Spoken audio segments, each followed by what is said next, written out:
दोस्तों, जीवन का सबसे बड़ा प्रश्न यही है, क्या हमें सिर्फ ज्ञान चाहिए या फिर कर्म भी करना चाहिए। कई लोग कहते हैं भक्ति और ध्यान ही काफ़ी है, लेकिन सच यह है कि जब तक कर्म नहीं होगा तब तक ना भक्ति पूरी होगी और ना ज्ञान। श्रीमद् भगवत गीता का 3रा अध्याय कर्म योग इसी गहरे सवाल का जवाब देता है। अर्जुन मोह और दुविधा में पूछते हैं, अगर ज्ञान श्रेष्ठ है तो मुझे युद्ध जैसे कर्म क्यों करने चाहिए।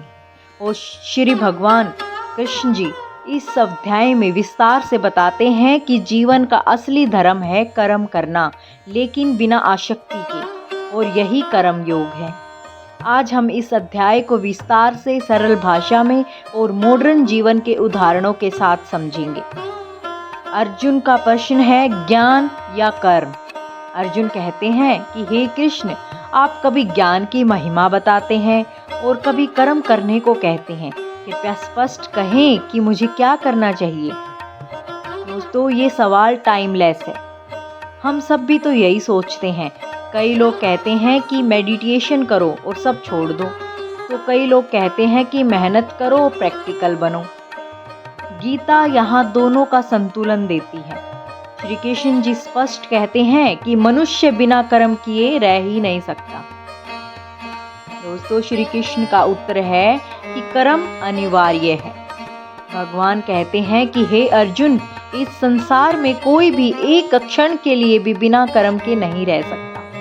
प्रकृति हर किसी से कर्म करवाती है, यहाँ तक कि मैं भी निरंतर कर्म करता हूँ। अगर मैं रुक जाऊं तो सृष्टि का चक्कर ही रुक जाएगा। सोचिए, सूरज हर दिन उगता है, धरती घूमती है, नदियाँ बहती हैं, पेड़ फल देते हैं, ये सब भी तो कर्म है। अगर ये रुक जाए तो जीवन खत्म हो जाएगा। वैसे ही इंसान भी कर्म से नहीं बच सकता। कर्म त्यागना पॉसिबल ही नहीं है। संन्यास और कर्म योग का फर्क क्या है।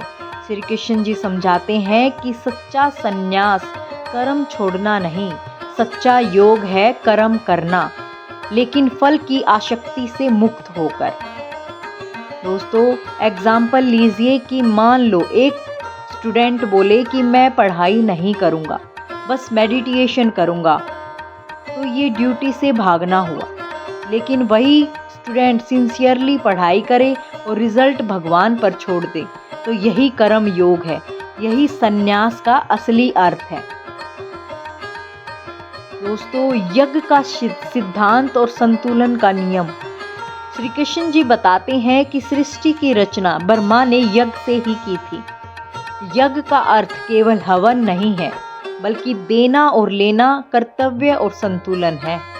श्री कृष्ण जी कहते हैं, जो व्यक्ति बिना यज्ञ के भोजन करता है वो पाप खाता है। इसका मतलब है कि जो इंसान सिर्फ लेता है और समाज या प्रकृति को कुछ भी नहीं देता, तो वो अधर्मी है। चलिए इसे एक एग्जाम्पल से समझते हैं। किसान बीज बोता है, धरती उसे अनाज देती है, बादल उसे पानी देते हैं, पेड़ उसे ऑक्सीजन देते हैं। अगर इंसान सिर्फ नेचर से लेता ही रहेगा और बदले में कुछ ना दे तो संतुलन टूट सकता है। तो आज का जो ये प्रदूषण और क्लाइमेट क्राइसिस है, यही इम्बैलेंस है। दोस्तों, स्वार्थ और परमार्थ का अंतर। श्री कृष्ण जी कहते हैं, जो केवल अपने सुख के लिए जीता है वह व्यर्थ जीता है। जो दूसरों के लिए कर्म करता है वही सच्चा योगी है। सोचिए, कोई डॉक्टर सिर्फ पैसे कमाने के लिए मरीज को देखे तो वो उसकी ड्यूटी नहीं, सिर्फ उसका स्वार्थ है। लेकिन अगर वही डॉक्टर सेवा भाव से अगर किसी पेशेंट का इलाज करे तो वह कर्म योगी है। आज की हर एक क्षेत्र में यही सब लागू होता है, चाहे वो टीचर, सोल्जर, इंजीनियर या फिर बिजनेसमैन हो। सबको कर्म करते समय सर्विस भाव रखना चाहिए। दोस्तों, श्रेष्ठ पुरुष और समाज पर असर। श्री कृष्ण अर्जुन को समझाते हैं कि श्रेष्ठ पुरुष जो भी काम करता है, साधारण लोग उसका अनुसरण करते हैं, यानी leaders, parents, teachers, role models जो करते हैं वही समाज कॉपी करता है। अगर माता पिता घर में झूठ बोले तो बच्चा भी झूठ बोलेगा। अगर टीचर चीटिंग करेगा तो स्टूडेंट भी चीटिंग करेगा। तो मैसेज साफ है दोस्तों, समाज को बदलना है तो पहले अपने कर्म को बदलना होगा।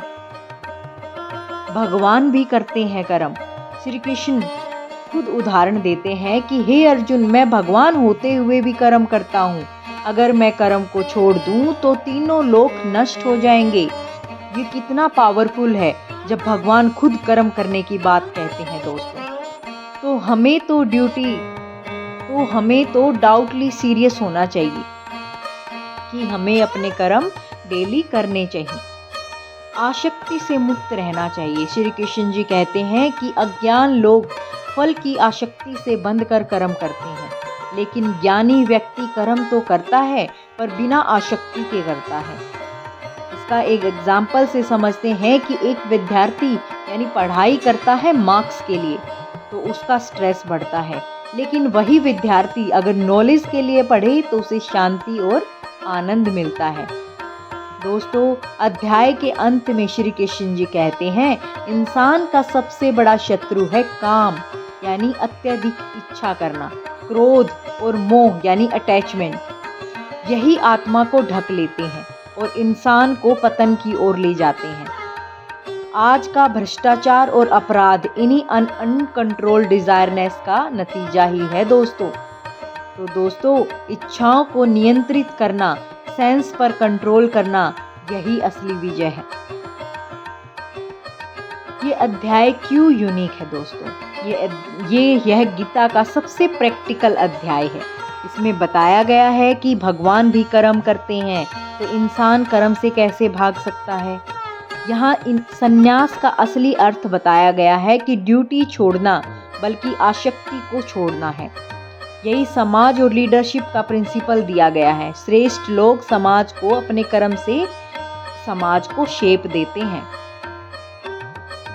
दोस्तों, गीता की जो गोल्डन वैल्यू है, मॉडर्न मैनेजमेंट बुक्स कहती है कि वर्क इज वर्कशिप। यह वही सिद्धांत है जो गीता में हजारों साल पहले बताया गया। अमेरिका के एक सीईओ ने कहा कि मैं हर सुबह गीता का ये श्लोक पढ़ता हूँ, कर्म वन्यवाधिकारस्ते, और इससे मेरा जो दिन है वो फोकस में रहता है। यानी कि महात्मा गांधी भी तो कहते हैं कि गीता ने मुझे ड्यूटी निभाने की शक्ति दी, चाहे हालात कितने भी कठिन क्यों ना हो। तो आज की जो प्रैक्टिकल सीख है, तीसरे अध्याय में हमें 5 सबसे बड़ी बातें मिलती हैं सीखने को। यानी कि कर्म अनिवार्य है, कोई इंसान बिना कर्म के नहीं रह सकता। ड्यूटी निभाना ही धर्म है, ड्यूटी से भागना पाप है। और तीसरा, स्वार्थ छोड़ो, क्योंकि कर्म सिर्फ अपने लिए नहीं, दूसरों और भगवान के लिए करो। लीडरशिप का मतलब है आदर्श कर्म। यानी चौथी सीख है, श्रेष्ठ व्यक्ति का हर कर्म समाज को प्रभावित करता है। और 5वीं सीख है, काम, क्रोध और मोह को जीतना जरूरी है। यही इंसान की सबसे बड़े शत्रु हैं।